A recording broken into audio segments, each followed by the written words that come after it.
Welcome to the Loved, Called, Gifted podcast. This is your place to come for musings about spirituality, identity and purpose.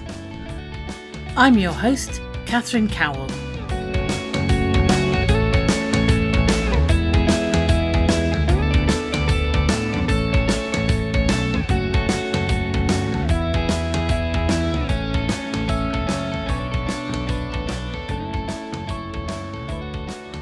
So today I'm delighted to be joined by the Reverend Jane Dicker, and we're in Cambridgeshire on the edge of the Fens in your little bungalow. So how long have you lived here, Jane? So I've just been here 6 months from my retirement, or semi-retirement I should say, with the things that I've been doing. So the reason I thought it'd be really good for us to have a conversation is that we met a few months ago at a spiritual directors gathering, training day type thing, and you were telling me a little bit about your journey towards ordination, and hopefully this podcast will go out on International Women's Day.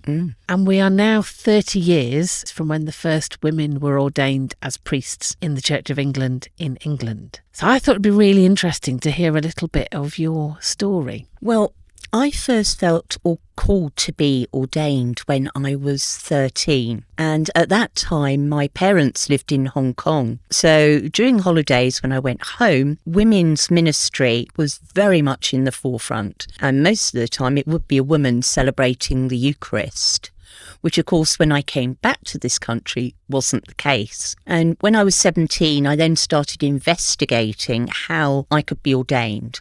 Was told that wasn't possible. So going back to when you were 13, can you remember what that call was like? What happened for you? Well, I think for me, it was a very gradual call.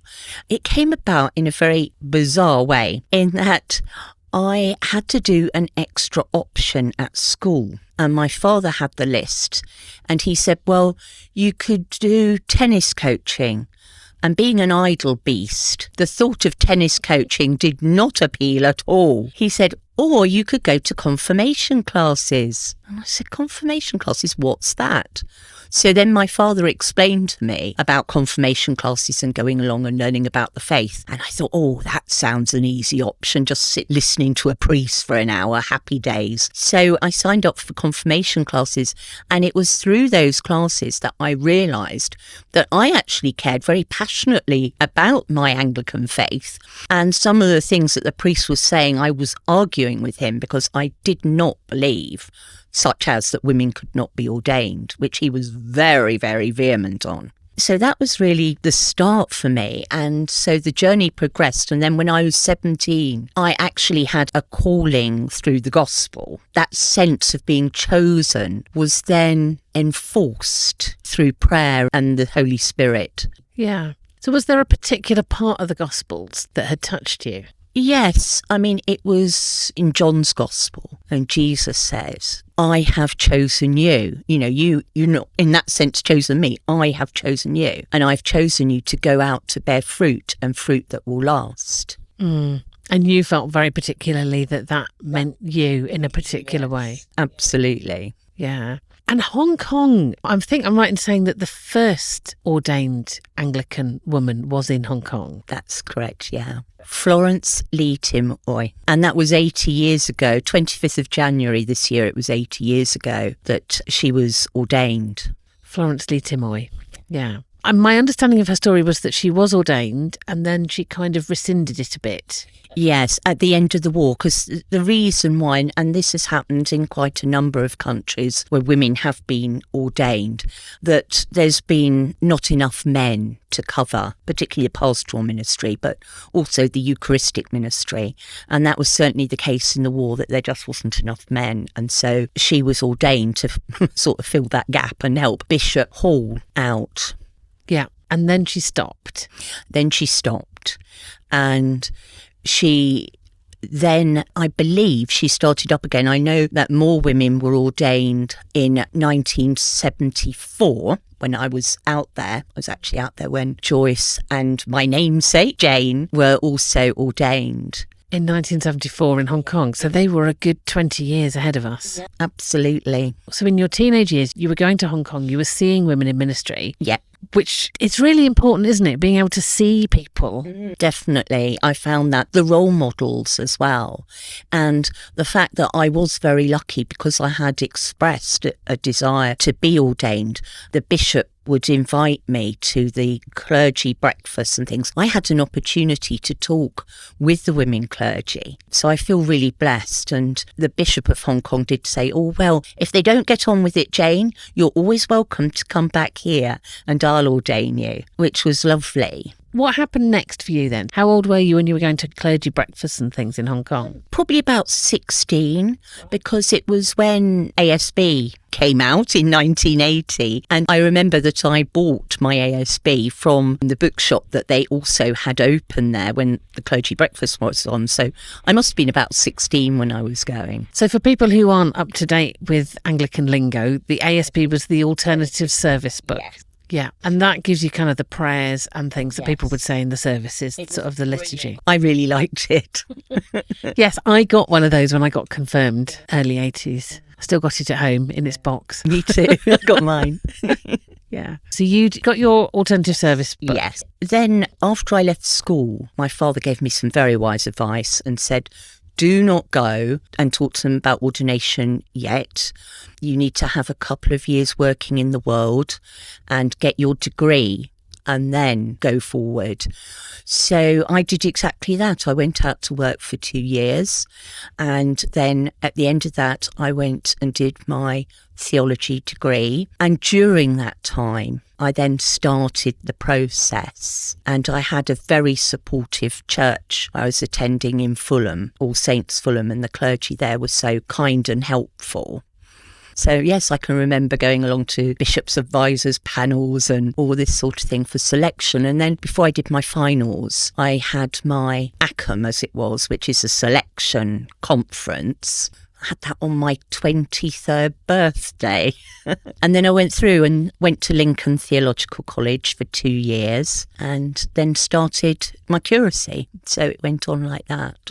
Yeah, but this was in the 80s, at which point women couldn't be ordained as priests. So what were you being ordained as at that point? So while I was at my selection conference, they'd had the first women the year before who had been ordained as deacons. So they said, you're being selected as a deacon in the church. So that's the first ordination that people go through. It means that you're called reverend, you wear a clerical collar, but much more than that, you can do baptisms, which for me was really important. And yes, it just really widened things and put priesthood just at arm's length, really. There were 5 years, but after 3 years, the vote was passed. So after 3 years, I did know that I was going to be ordained a priest. Yeah. What was that in-between period like? Really hideous. I mean, when all my male colleagues and friends were ordained as priest, it just felt absolutely dreadful. And I was invited to read the gospel, which I did do, but beforehand I felt in a terrible state because, you know, it's my calling and I just... So you knew that you were called Yeah. to be a priest within an organisation that didn't ordain priests. Yeah. And at that point, because it was the summer of 1990 then, when my colleagues were ordained, we didn't know if it was going to go through. We knew the vote was coming up in 92, but we didn't know if it was going to go through. What were the kind of rumblings around it? Was there a sense that it would, that it wouldn't? It was very much like that. Sometimes people felt, yes, it would get through. We would get the 2/3 majority that we needed in all 3 houses. And then other people were saying, no, it won't pass in the House of Laity or whatever. So, yeah, it was a very difficult time, very uncertain.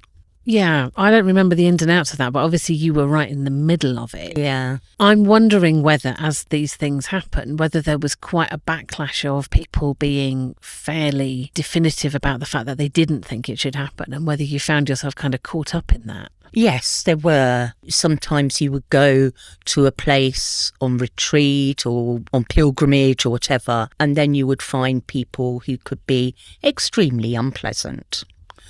there was name calling, women clergy was spat at. Oh, my goodness. Yes, it was really as horrible as that.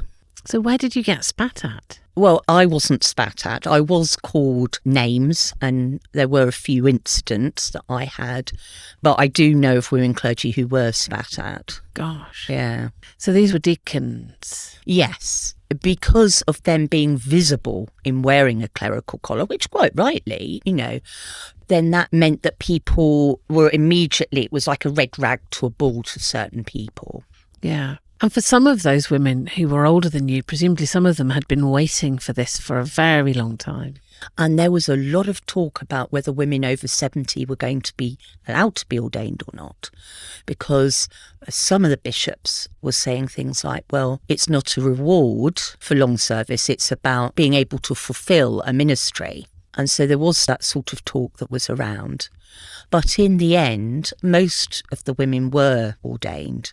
And in the team where I was working at the time, I had a lady who was in her early 70s. She did a lot of work in our team, and the bishop ordained her. Yeah. What was your experience of walking with God in those years between being ordained as a deacon, in that kind of in-between not knowing period? What was that like for you spiritually? I think spiritually, I very much felt that presence of God saying, it is going to work out, keep the faith, keep going, and that reassurance, which I think we all need at times. Yeah. But there were obviously times of loneliness. Like I said, when I was asked to read the gospel, it felt quite a lonely time until I got up to actually do it.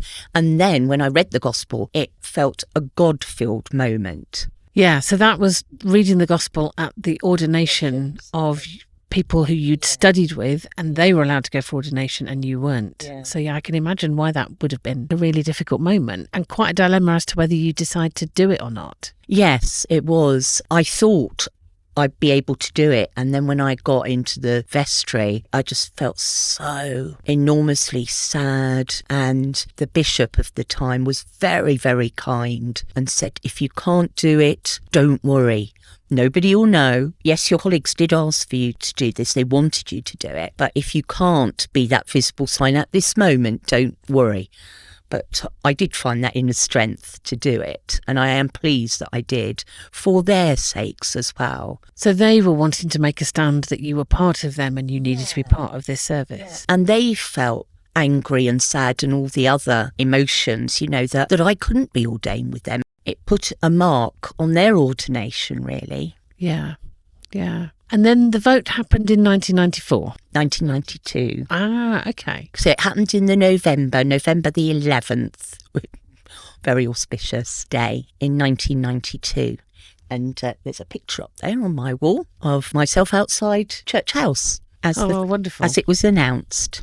Yeah, I was still in Sheffield. I was studying in Sheffield at the time, and I do remember just that sense of joy. Yes. Finding out that the vote had gone through and women could become priests in the Anglican Church. That felt like a very special moment to me too. Although it wasn't mine, it felt very special.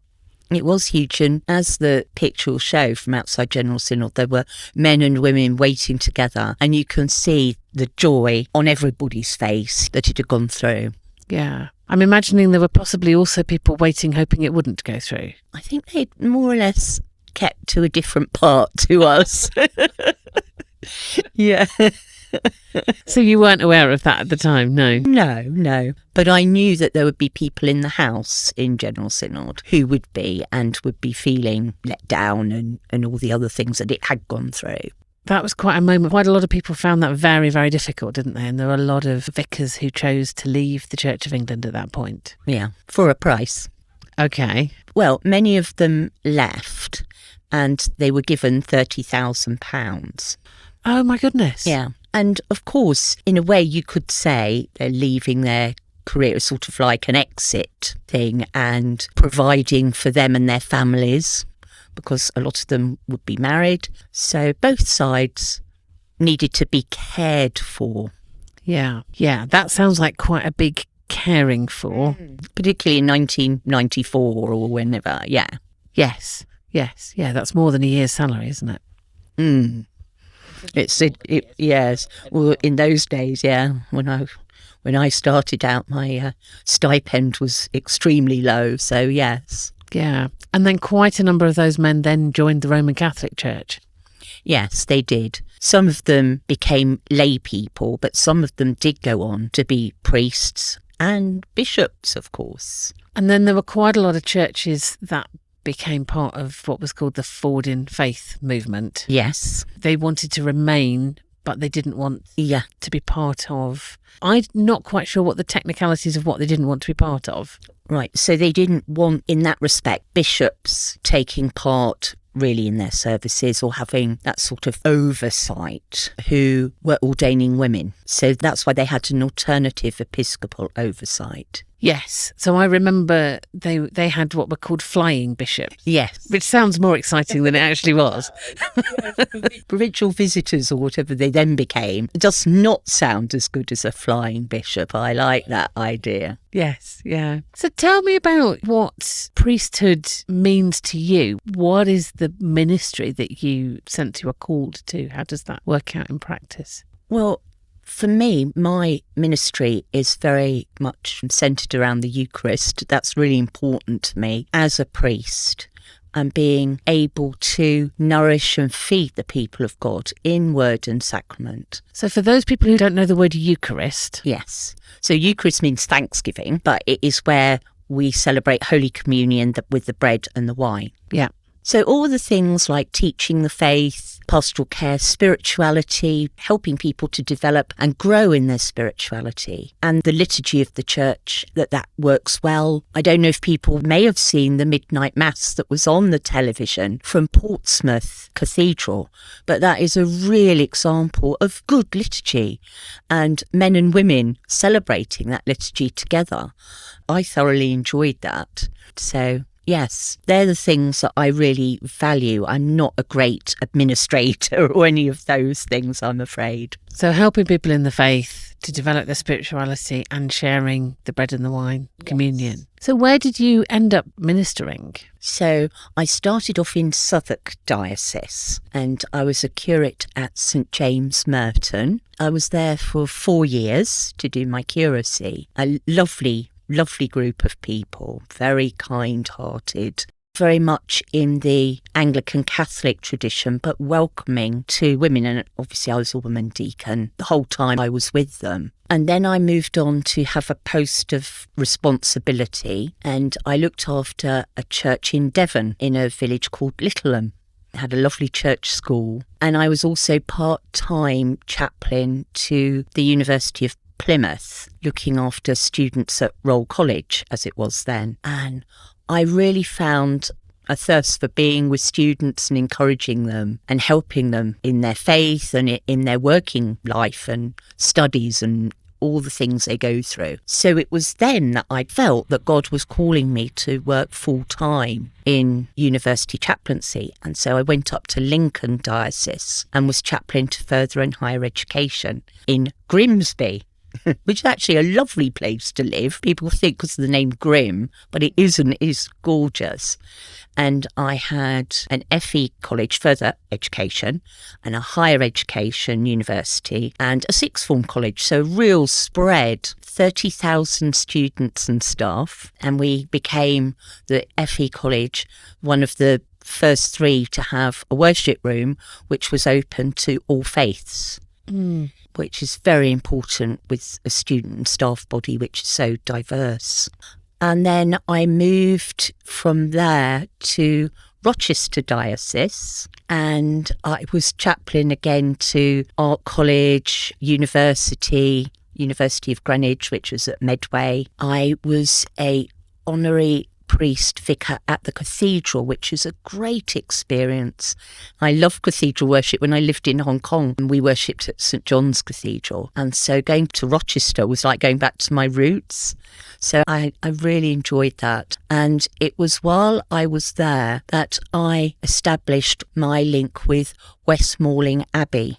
And ultimately, after 10 years of going regularly, I became a Benedictine Oblate. Right, you're going to have to explain to us what a Benedictine Oblate is. I thought you'd want to know about that.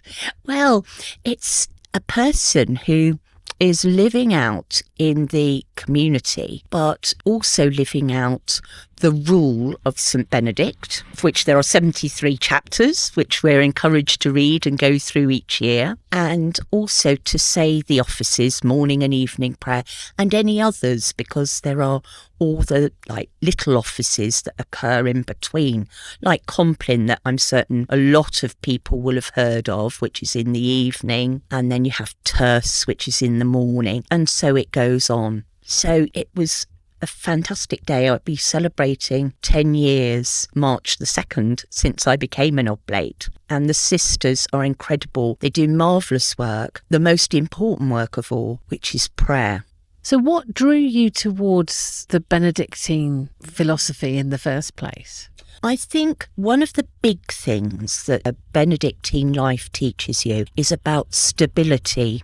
And I think flitting about from Hong Kong to here and there and everywhere, and I think I really crave for the stability. And one of the sort of rules of Benedictine life is that you stay with a particular community. So like I'm at West Malling, but I wouldn't go somewhere else. And that is really, really important to have that and to be stable. And certainly it helped my ministry, because then I started to be in places for longer periods of time instead of flitting a little bit. You know, I was at my parish in Waltham Cross for 11 years, and that was a marvellous ministry. I really loved being at Waltham Cross, but I didn't feel after 4 or 5 years, I've got to move on. I felt I could make a home. So that's something that I think that the Benedictine sisters gave to me, that stability to make a home. Yeah. So you'd got to Rochester in your story of where you'd been. So you had been around quite a lot. So you're in Rochester. Did you go to Waltham from Rochester? Yes, I did. And then I moved from there. And it was immediately that I walked into the church. I could see myself behind the altar celebrating. And I was so delighted when the bishop phoned me up and offered me the position. The house as well was lovely. You know, the ministry was great and the house was lovely. And it enabled my father, who was a widower, to come and live with me.